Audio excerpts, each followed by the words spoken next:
Hi. So the other day, I was showing you the circle of violence and a couple of things that I have on my whiteboard. Um, so I kind of want to explain what I know about the circle of violence. I learned a bit of things while I went to support groups for violence against women, and I just want to share that with you, and hopefully it sinks in and can help you understand a little bit more about how violence starts and why we get into the same cycles and continue to experience violence with other people. So I'm just going to show you it again.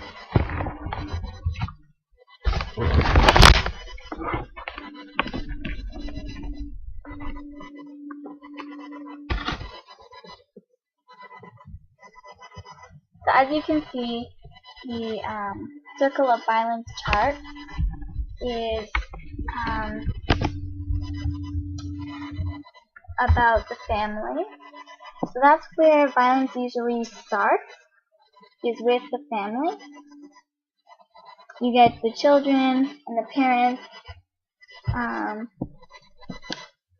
Usually a parent will be violent with their kids if they have drug problems, alcohol problems, mental health issues. Maybe they were abused in their childhood or in the past, and they take it out on someone else, which could be their husband, their wife, or their children, someone that's close to them in the home.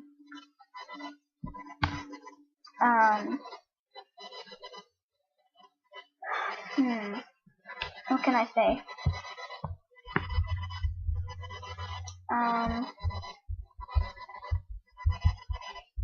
So I've had a conversation with a girl recently, and she mentioned that violence is something that doesn't happen between people who love each other.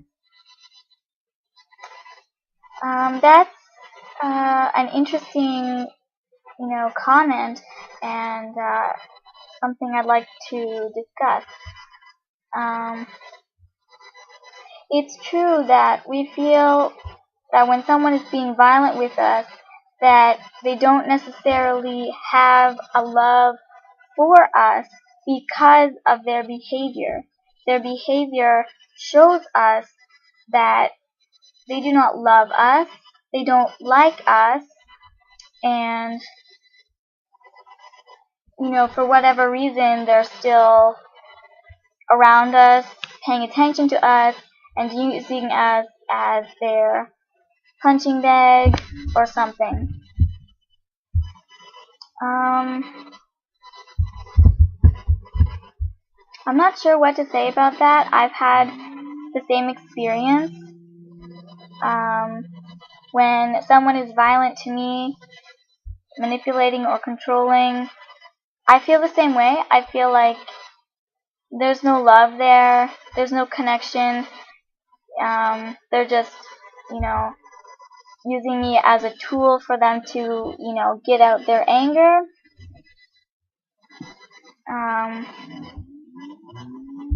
I've never asked an abuser how they feel about that.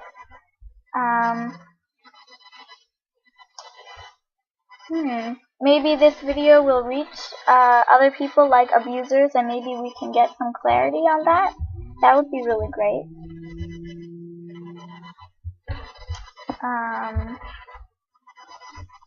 Because oftentimes our abusers, they continue to say to us that they love us, and of course we get sucked into that sometimes, and we think, well, if they're saying they love us, maybe it's true, but then they hurt us, and we think, well, maybe not.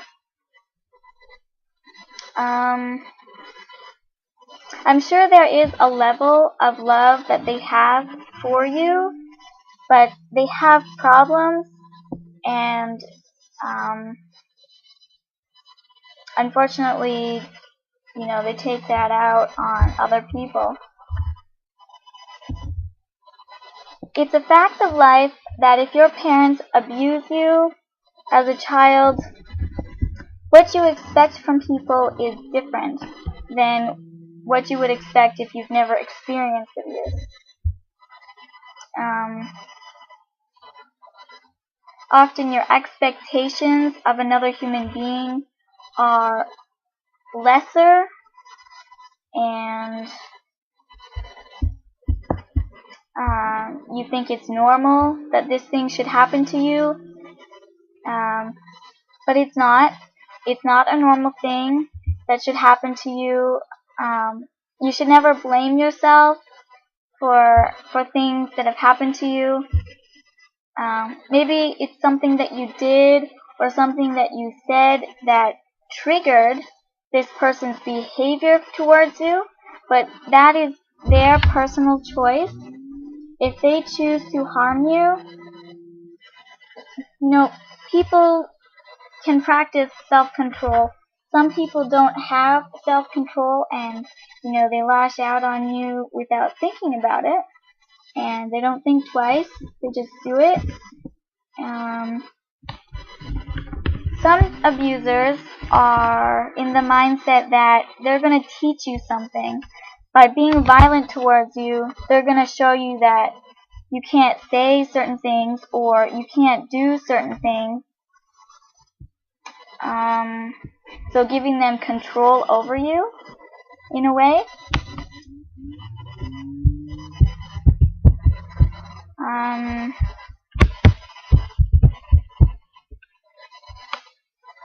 A lot of women who have been abused as children or have been through abuses throughout their upbringing, their life, tend to get involved with a partner who has problems and winds up being violent to them.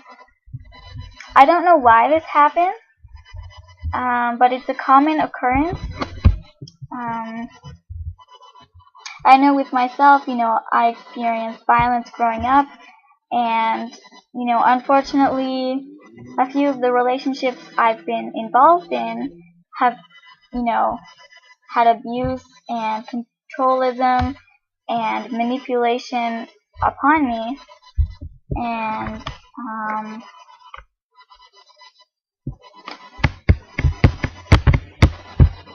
I think that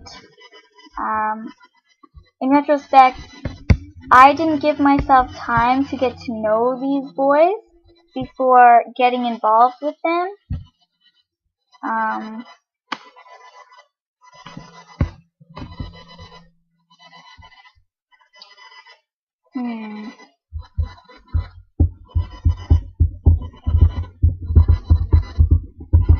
I think it's hard because in my childhood, my mother dated a lot of guys, so I saw that women should be with a man, right? And sometimes when you start dating early, you make the mistake of basically dating a stranger. You don't know who you're with, you don't know what they're like. You see them, you say, oh, that guy's really attractive, like, I totally want to get in on that. But, that's not the best way to approach dating.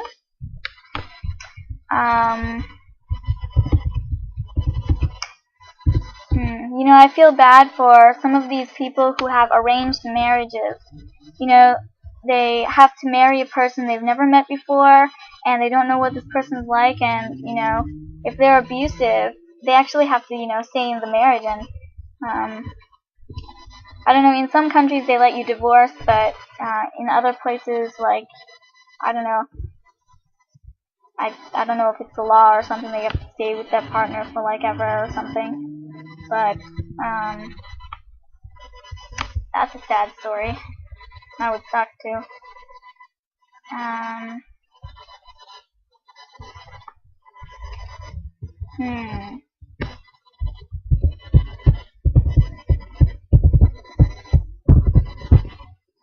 What else can I say about the circle of violence? Um,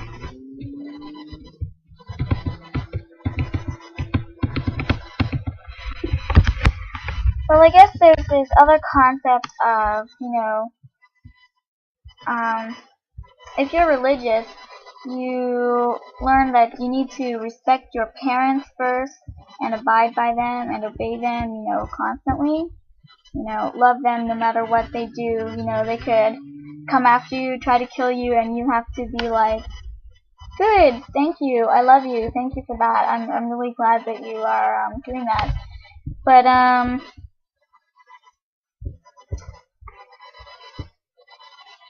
many times when we are abused, we lose that respect, we lose that sense of love and devotion that we should have for our parents. And, that's not our fault. That's something that happens from within us. And because we lose that aspect that this person has any care for us, how does it make sense that somebody can hurt you and still care about you?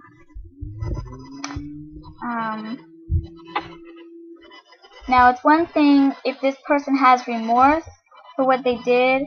If they apologize to you and they're really serious that they made a mistake and, it'll never happen again. They go to classes or whatever. They take counseling for their own issues. They seek help for themselves apart from you. I mean, that's a good thing. And many times in relationships, domestically, if your partner abuses you, there are outreach programs that can actually force the abuser to take counseling, to take classes, relationship classes, learn how to be in a healthy relationship and how to treat a woman respectably.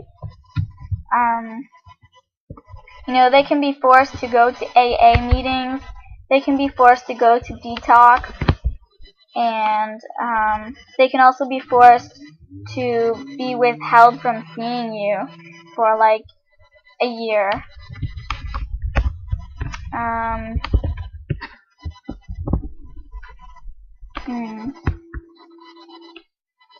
that's supposed to make the abuser gain perspective on their actions. If they really care about their partner, then they're going to, complete their programs and, take some advice from these courses and from their, sponsors and counselors, and show their women some love and some respect that they deserve.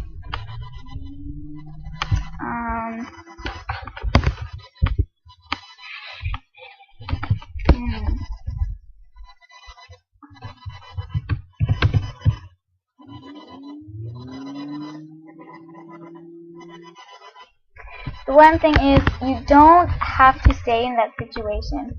If someone is abusing you, being violent, if they're manipulating you, if they're trying to control you, I mean, you have the right to walk away. You have the right to say no. It's within you that you can, do that. I know in some situations you can be in where you can't leave this person for some unknown reasons. I'm not sure what to do in those situations.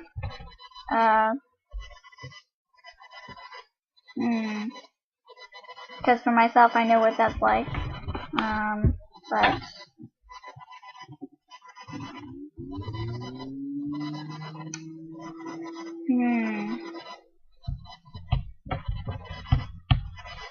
it's good to have a support system, friends that you can talk to.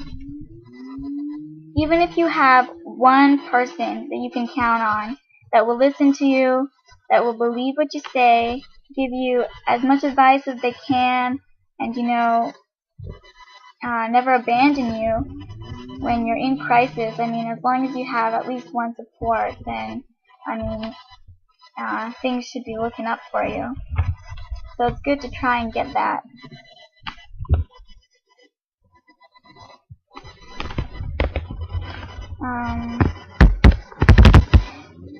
Sometimes it's a good idea to maybe talk to a family member of your spouse.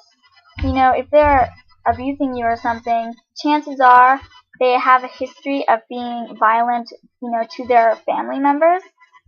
So, I mean, you could probably get advice from them.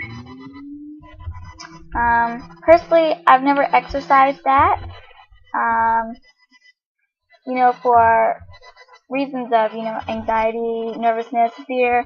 For some reason, you know, there's this feeling you get, you know, of embarrassment even to talk to someone about what's going on. You think that for some reason they'll judge you or something.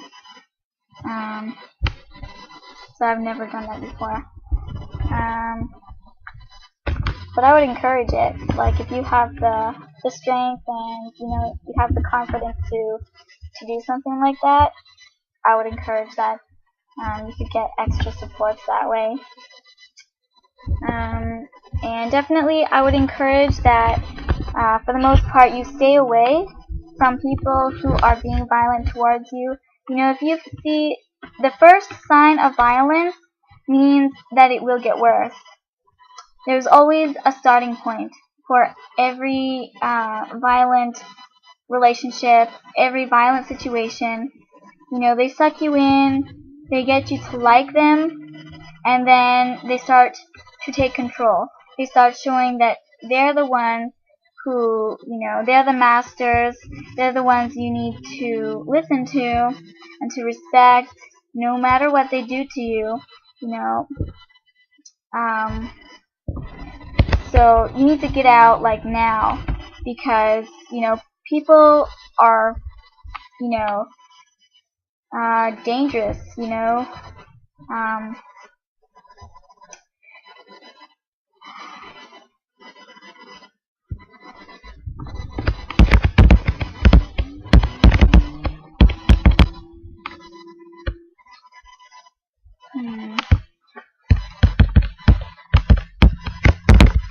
And some of these abusers, they use people just, you know, on purpose or something. That's what I think. I mean, I get that from, that's what I assume. I assume that some of these abusers, they are with women just so that they can bully them. You know, they go from one woman to the next, one girl from the next, and they are the exact same. They don't change. You know, the ratio from, you know, abusers that actually improve their behavior rather than getting worse is, you know, slim, very slim. That's really unfortunate.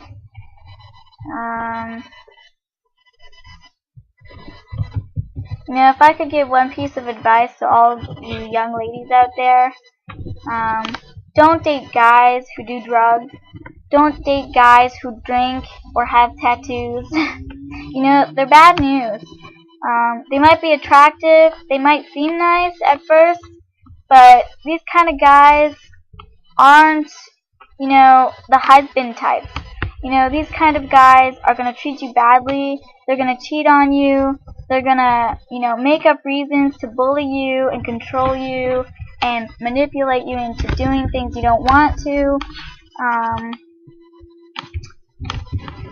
You know, you can't trust this type of guys. Get to know a guy before you give him anything of yourself. You know, date in public areas. Don't let him into your house. Don't go to his house. You know, date a guy for a year or two before, you know, you get really serious. You know, make him your friend. Chances are, if a guy is your best friend, he's going to be the best guy for you. if you can share your thoughts and your dreams with a person, and you can feel comfortable and safe around someone, and they're there for you in the toughest times of your life. They get to know your family. You have mutual friends. You like the same kind of music. You go to the same kind of clubs. You get involved in the same kind of things in life. Chances are you'll have a better relationship with a person like that, rather than some random guy that you meet off the street, or a cute guy you see in your classroom that you want to get to know because he's got nice abs or something. You've seen him with his shirt off, so he must be the one, right? It doesn't work out that way. Trust me. I dated a guy. I started seeing somebody because I thought he had a nice ab. I'm like, dude, I've seen this guy with his shirt off, and he's really hot, so he must be the one. And honestly, he was druggy, he was an alkie, and he was manipulative, and he cheated on me, and we fought a lot. Not a good guy to be with. So, take it from me, I've had life experience, and I'm only 26 years old.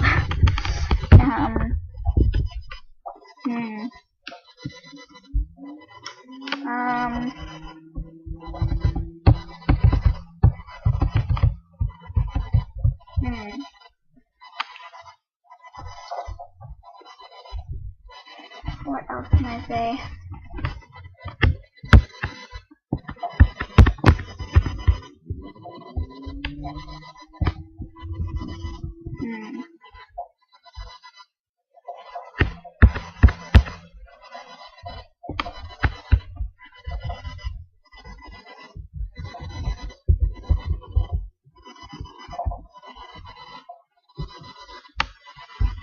I'm not sure what else I can say.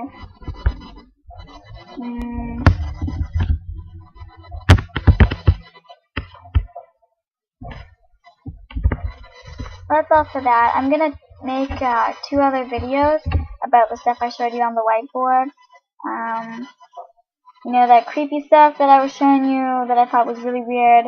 I was thinking this morning actually, that there's something positive that I can take from that, and I'd like to share that with you. So, as creepy as it is that this guy's got shit all over his whiteboard that's about attacking people, you can probably take something positive from it.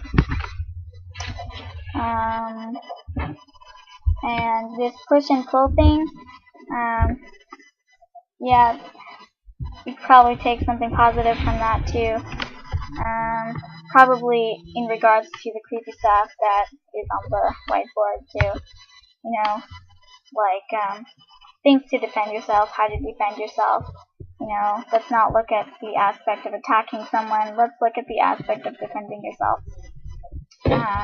So let's look at it like that. So I'm trying to be as positive as I can here, and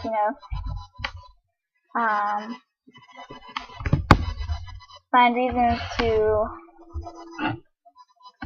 share my lessons learned with you guys. In the time that I have left in my life, however long or short that is going to be. I've been told different things from different people. I don't think I should joke about that. So, take what you can from what I've said, and I'll see you next time. Okay? So, take care, ladies. Keep yourselves safe, and if you're experiencing abuse in the house that you're in, find someone you can talk to about it, okay? And, find somewhere else to stay for the night, even if it's for one night, just to get your mind straight and get some time away. Okay, so take care.